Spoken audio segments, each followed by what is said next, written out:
Hi everyone, Julia here, recording this in the wee hours of the morning on November 19th, 2022.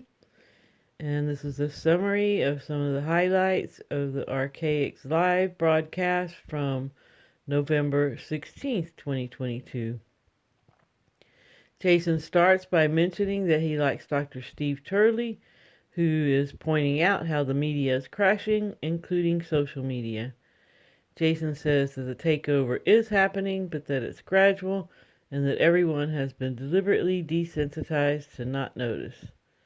He announces that he has a team working on Chronicon, adding much more data that he will structure in. He introduces his two new YouTube channels, Archaix Reserved and the Faye Lauren Saga. If you locate these channels, please post them in the comments. When asked about the souls of animals, Jason answered that amphibians and reptiles are soulless and they operate under pure programming. He says that mammals are only different from us in magnitude and claims that dogs didn't evolve via natural selection from wolves but were bred using genetic manipulation. Jason says that mammals do have souls, but that he's not sure what kind, or that if they can become human. He says that some do believe that humans have to be animals first, and that maybe the human avatar is an upgrade after certain criteria are met. He emphasizes that mammals are a bit more than just pure programming. Jason points out that the Euphrates River drying up may be a manipulated event if it is indeed true. He mentions that there are lots of fake photos on the internet used to support various theories and that he prefers boots on the ground evidence. He talks about how the Julius-Eck crop circle couldn't be made by men since it takes a computer to graph the precision of the design, and how legitimate crop circles have no snap stalks and that they're woven together and laid down. He mentions that crop circles could possibly even be chemically treated, and how yellow orbs have been seen around crop circles. Jason says that there is a mechanism inside the Great Pyramid and that there was a huge explosion in the King's Chamber and that the tracks inside the pyramid were used for something to go up and down. He says that the Great Pyramid was built by machines and has an engineering purpose, but that he doesn't know what it is. He goes on into how the simulacrum is contained inside something else. He claims that the nature of the data found in the backfield that we call history is all focused on a double star system where one star dies, leaving us trying to figure out what happens to the trajectories of the various worlds, where they'll end up in the new solar system. He says that we could currently be on a capital ship running sims, trying to figure out how to survive when the Nemesis cataclysm hits. He states that all history is backfilled and hasn't happened. He says that the events in history are potential events in the future, meaning that they're just simulations getting ready for an event on the horizon. He points out that many ancient belief systems say that we're pilgrims, that we're sojourners, that we're traveling between worlds, and that the original religion believed the same thing. Jason goes into how the phoenix, happening every 138 years, even after the number of days in a year changed from 360 to 365.25, is proof that we're in a simulation, since that's impossible via Newtonian physics. He says that we're trying to get a picture of how the Nemesis cataclysm will play out from examining the backfield data that we refer to as history. Jason teaches that the phoenix is the keeper of the calendar and that history is falsified by something, but that there are gems of truth in the data and that the phoenix and the Nemesis X were hidden to be discovered. Jason says that dark-skinned people that had Caucasian blood were and are all over Europe, originating when whites bred with dark-skinned, dark-eyed indigenous people. The white people were the remembered giants, with their buildings and traditions preserved. Jason discusses how stories are more ancient than the invaders, and that the Anunnaki story never happened in Sumer because by that time the cataclysm had already happened.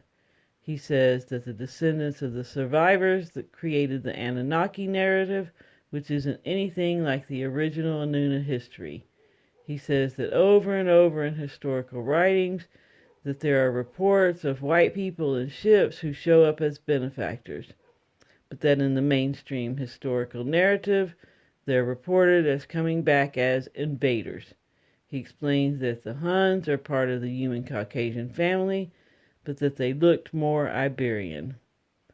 Jason says that the oldest traditions are all from the perspective of non-Caucasian people, all telling the same story of white people showing up and then the people advancing. He states that Genesis and the Dead Sea Scrolls tells this story as well.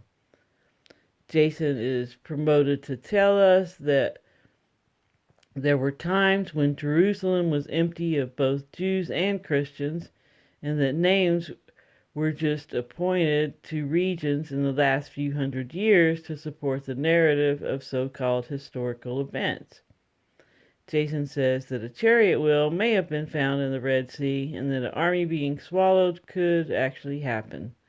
He points out that the Israelites are really the Amuru, the Tamarites. He discusses how the Caucasian visitors were 2 heads taller and that Noah was a titan born under vapor canopy conditions. He goes on to point out that the children of titans were giants and that the giants' offspring were current human-sized, were our current size. The size reduction being due to the collapse of the vapor canopy in 2239 BC. He reminds that Gilgamesh and Nimrod are the same person in history. Jason predicts that there will be a fake apocalypse before the Phoenix phenomenon occurs, stating that the story of the 4 horsemen has nothing to do with the Oversoul and that it is all due to human development. Jason emphasizes that he is not on board with the Galactic Federation, the Pleiadians, the Arcturians, etc., and that they're all psyops to make you believe help is coming and that you have some control. Jason says that the channeled material from people like Dolores Cannon can't be verified and that he finds no value in these things, including the tarot. He says that he doesn't believe in any system because it's always the man, never the method. He suggests that a dowsing rod is the antenna and that everything is a conduit backed by your faith in the process or the person. Jason argues that the Galactic Federation implies that there is space, inferring that we've been to the moon and that we can travel into space. He exclaims that there's something wrong with you if you think that we've been to the moon. Jason says that he needs real evidence and points out that the self-important stance of so-called channelers, and he considers them delusional. He states that part of the Exodus story is probably true because it's repeated in other texts.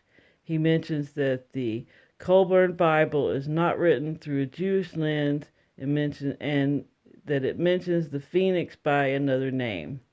Jason talks about how 90% of what's considered a cult cannot be traced past the Golden Dawn Society. He says that prior to 1860, talk of the paranormal didn't exist, pointing out that the Galactic Federation, etc. propaganda doesn't even go back that far. He advises everyone to read the New Testament because Jesus says so many profound things. He says that he'd like to learn more about the George Washington prophecies and that the letters from the Founding Fathers are truly prophetic. He states that they knew who the enemy was and that these people are the very ones that now have taken over banks, entertainment, media, etc. Jason says that the Emerald Tablets are BS because 35,000 years ago is too far back. He teaches that Atlantis existed in the 14th century BC, not in 35,000 BC. Jason predicts that World War III will not be with Russia and that it will be scripted just like the other world wars. He shares that in the 1880s Masonic document tells of 3 scripted wars. He says World War III will be between Islam and Christianity and that Islam will take over Jerusalem. He reveals that black people were noted as being everywhere before the whites showed up, and that he doesn't know their origin, but that they showed up in unlikely places in the historical record. Jason mentions that he'll consider starting a local study group, which he'll video for YouTube. He talks about how the quickening mentioned in the book of Matthew will happen after 2046, when our years and days are shortened by 33%. He points out that the Sodom and Gomorrah were destroyed in 2046 Annus Mundi, implying that the mirror event will be in 2046 AD. He theorizes that the Nemesis event in 2046 could add to the biological and meteorological changes caused by the return of the vapor canopy.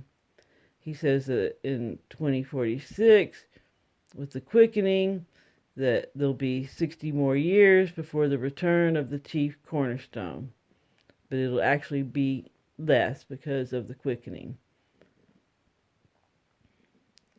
Jason says that he's inspired to look into how the other planets' orbits relate to the Phoenix and Nemesis phenomena. Jason says that there may be a gate to allow us to go into different simulacrums, but not into outer space. He ends by stating that Harold T. Wilkins is one of his favorite authors. All right, everyone, thanks for listening, and remember to always focus on what you want and help others if you can. Please comment and subscribe and share. All right, ciao, ciao.